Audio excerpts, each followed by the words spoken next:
lagi Pak Basuki, Anissa, dan Mas Jamal. Pada kesempatan ini adalah sidang sarjana yang terakhir untuk saudara Anissa. Ya, lelah ya nungguinnya ya. Ya, mudah-mudahan dengan bagian terakhir tadi kamu kondisinya masih fit dan kamu sudah siap ya.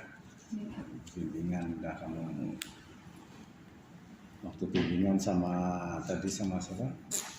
Kersia ya. Nah itu kamu rajin katanya. Mudah-mudahan dalam sidang ini kamu bisa lancar. Saudara Anissa, dalam sidang tugas hari ini acara resmi ya, acara resmi formal. Ya, ada SK-nya dari rektor atau mungkin dari dekan, dan nanti juga disertai dengan berkas-berkas ya, berkas pendukungnya. Jadi ini resmi ya, dan mudah-mudahan dalam sidang ini kamu bisa menjalankan dengan bagus ya. Ini pembekalan terakhir dari jurusan teknik industri untuk kamu bisa terjun ke lapangan nanti ya. Saudara Anissa, dalam sidang ini terdiri dari beberapa tahap. Tahap pertama kamu presentasi ya, apa yang kamu tulis di laporan tugas hari ini yang kamu presentasikan secara sistematis, jelas, dengan suara yang jelas juga ya. Dan nanti setelah itu ada tanya jawab ya, apa yang kamu tulis harus kamu bisa pertahankan ya. Dan juga nanti ada masukan-masukan dari penguji untuk kesempurnaan atau lebih baiknya tugas hari ini ya.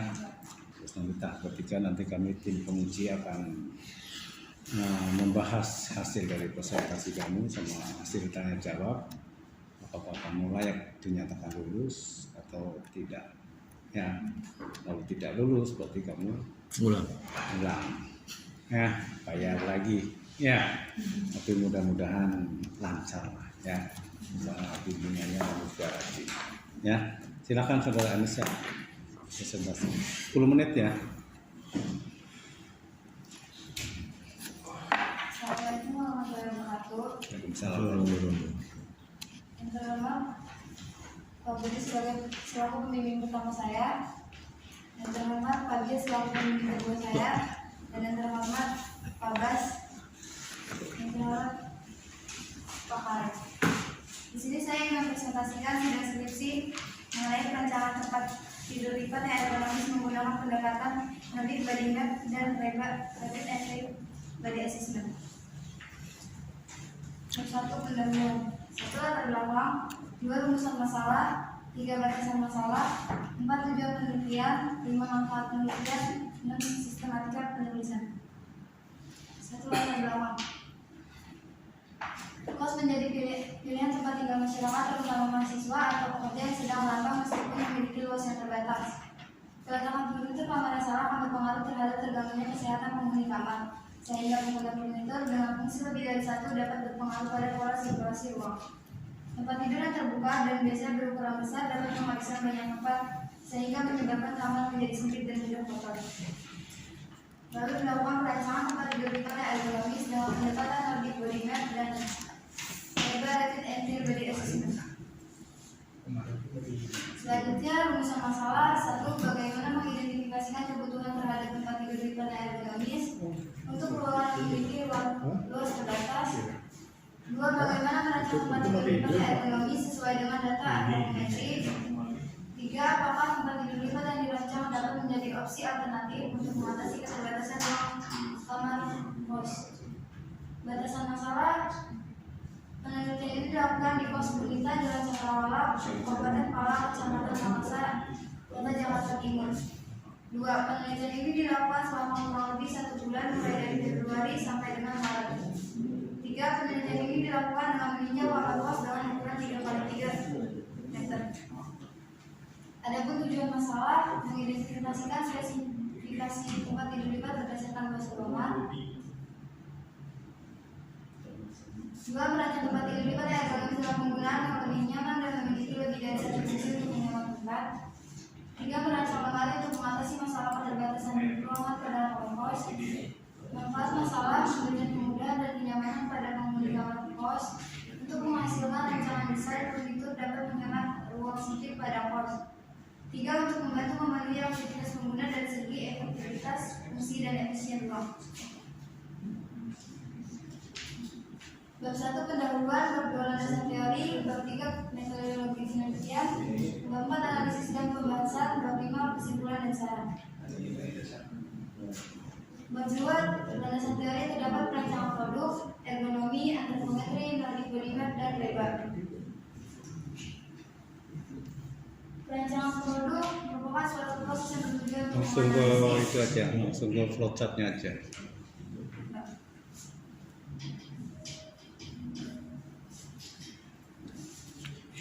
Bab 3 metodologi penelitian. 1. Mulai lalu ke identifikasi masalah, kemudian ke studi pendahuluan dan studi lapangan, kemudian ke tujuan penelitian, lalu ke pengumpulan data. Pengumpulan data dibagi menjadi 2. 1. Data primer.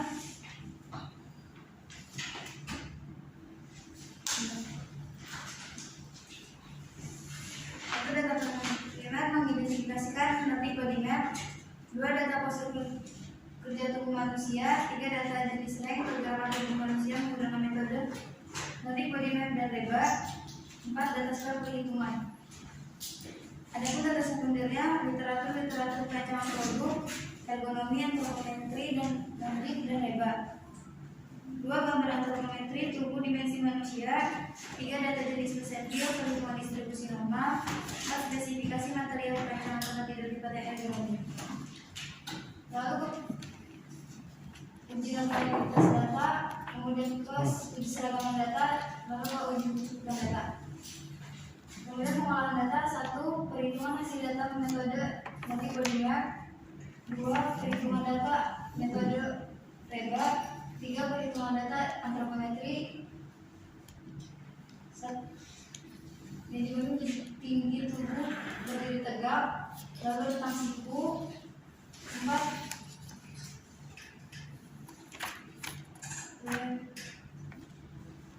Dan tinggi bahu berdiri tegak. Kemudian pengumpulan data, pengolahan data, dan perancangan.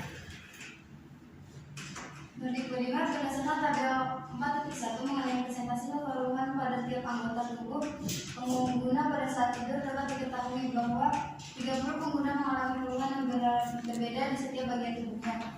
Dapat diperoleh hasil tingkat keluhan terbesar terjadi pada bagian leher atas sebesar 77% hingga sebesar 70% dan leher bawah sebesar 66,66%, punggung sebesar 56,66%, bawah kanan sebesar 50%, lengan atas kanan sebesar 23%. Lalu ke pengumpulan data, dokumentasi postur kerja. Gambar A, pergerakan pada punggung terdapat sudut 11 derajat dengan skor 2. Kemudian leher dengan 0 derajat mendapat skor 1. Kemudian kaki terdapat 117 derajat dengan skor 4, lengan atas 24 derajat dengan skor 2, lengan bawah 102 derajat dengan skor 2, dan pergelangan tangan 72 derajat dengan skor 2.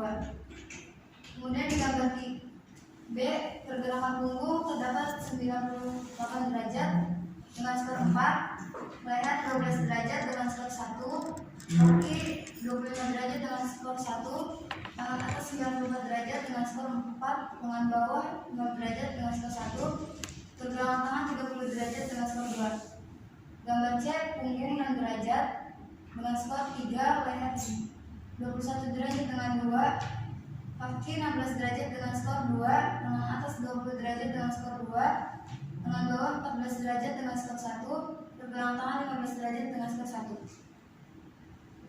Kemudian terdapat data antropometri dari tinggi berdiri tegak, rentang siku, tinggi lutut bagian dalam, dan tinggi bahu berdiri tegak. Selanjutnya pengolahan data.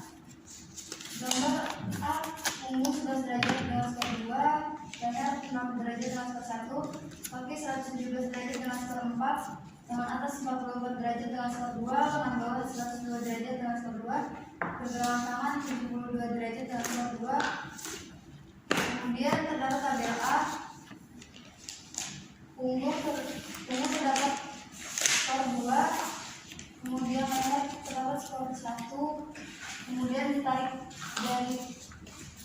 dari skor punggung, kemudian ditarik ke kanan terdapat skor 5. Tabel B, punggung dengan atas terdapat skor 2, ditarik dari kanan terdapat skor 3. Kemudian pengolahan data. Dari skor data tersebut dapat diketahui level tindakan 3 dengan level ketidaknyamanan, yaitu tinggi dan perlu tindakan dilakukan dalam mengurangi posisi tubuh yang tidak nyaman. Sebagai kapitulasi, dari skor data tersebut dapat diketahui level tindakan 3 dengan level ketidaknyamanan, yaitu sedang dan perlu tindakan dilakukan tindakan untuk mengurangi posisi tubuh yang tidak nyaman. Penentuan data antropometri dalam perancangan. Contoh persenti untuk tinggi badan berdiri tegak, persenti 5 sama dengan dikurang 1,645 delta. Persenti 5 sama dengan 162,50 dikurang 1,645 dikali 4,754 sama dengan 154,68. Persenti 50 terdapat 162,50. Persenti 95 sama dengan ditambah 1,645 delta. Persenti 95 sama dengan 162,50 ditambah 1,645 dikali 4,754 sama dengan 170,32. Data yang diukur terdapat tinggi berdiri tegak hasilnya 170,32, rentang siku 92,39, tinggi lutut dalam 47,50 dan tinggi bawah berdiri 134,90. Di sini terdapat gambar desain 3D perancangan tempat tidur lipat yang ergonomis. Selanjutnya, gambar proyeksi tempat tidur lipat yaitu memiliki tinggi 134, panjang 170, dan lebar 92,39 dengan tinggi dudukan 47,50. 25. Kesimpulan dan saran.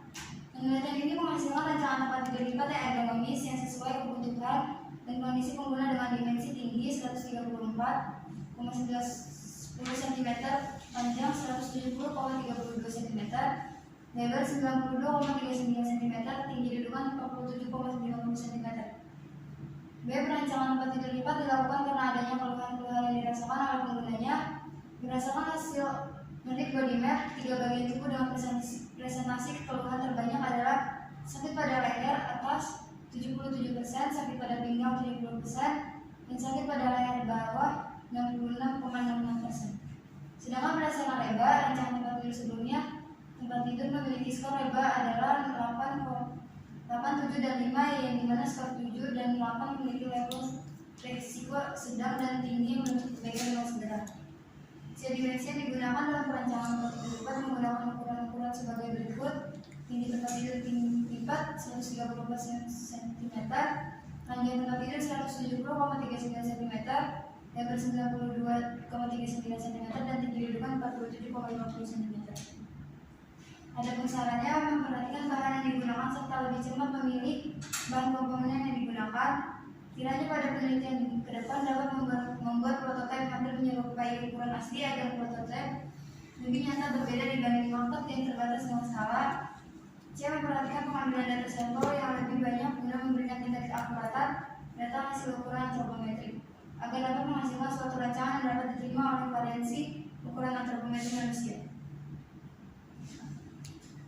Ya, terima kasih Saudara Anissa, Saudara telah presentasikan secara sistematis ya, jelas, tapi waktunya agak lebih karena semua kamu terangkan harusnya poin-poinnya saja ya. Oke, nanti jadi kalau nanti kamu seminar lagi itu ya, Itu poin-poinnya saja. Ya. Oke, terima kasih. Untuk tahap berikutnya mungkin tahap tanya jawab. Saya berikan kesempatan Pak Mandagi, Pak.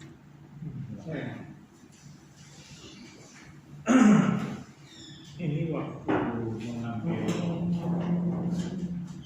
sampel data, respondennya campuran laki perempuan atau hanya perempuan? Campuran Pak, tapi lebih ke laki. Laki. Lalu hasil ukuran kamu kalau dipasangi kasur, tahu ya, kasur busa, kan biasanya ada ukurannya nomor 1, nomor 2, nomor 3, ini nomor Nomor 3 Pak. 3 benar. Berapa lebarnya? Lebarnya 92,39. Oh, nggak bisa kecil tuh, 90 itu nggak sampai semeter kan? Nomor 3 tuh lebih dari semeter ya. Sudah.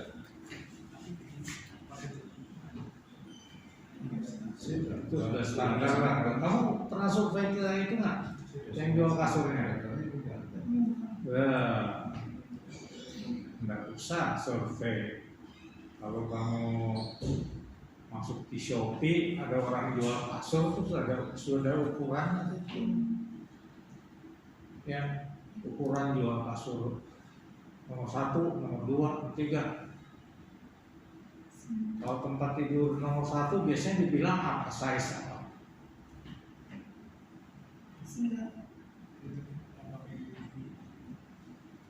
Biasanya dibilang king size. Kalau nomor 2 itu biasanya dibilang queen. Ya. Tapi semua itu panjangnya 2 meter. Kalau kamu itu kan cuma 170 kan? Iya.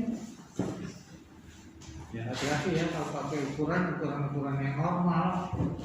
Loh kalau ukuran khusus buat tempat kos nanti dia beli kasur dipotongin lagi. Belum spraynya lagi, ukurannya lain lagi. Nah, ya. Apa semua tempat tidur dikasih ini? Dikasih sandaran itu tinggi? Hah? Kemiringannya Pak. Hah? Tingkat kemiringan. Iya, dikasih gitu. Kalau di rumah sakit iya, tentu orang tidur biasa belum tentu mau gitu.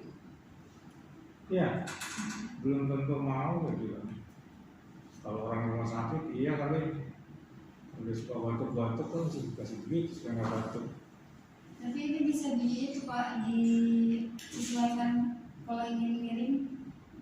Di rata. Iya, diratakan.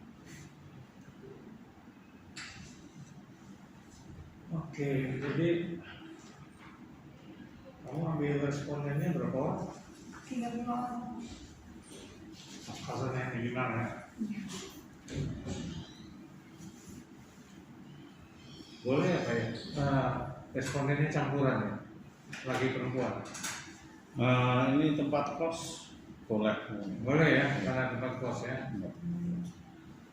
Tempat kos Kalau boleh. boleh Dan tahu, ini tadi tempat tidurnya kasurnya 1 bukan 2, 3 kan. Kalau yang 1 yang paling kecil, 2 yang paling nomornya 3 yang paling besar. Ini untuk 1 orang. Iya, tapi maksudnya biasanya kalau orang bicara kasur, ini yang ukuran apa? Nomor 1, nomor 2, nomor 3 itu sudah standar. Itu standar ya.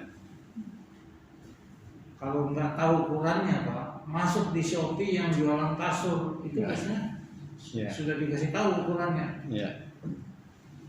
Ya, Iya Pak. mau cabut. Iya Pak. Nggak ada. Tadi Pak. Jangan masih analog, sekarang udah digital semua. Kalau TV. Ya, oke.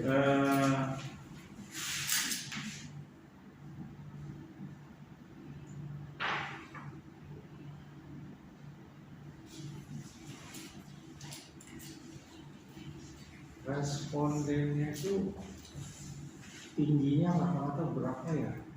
Belum tahu juga.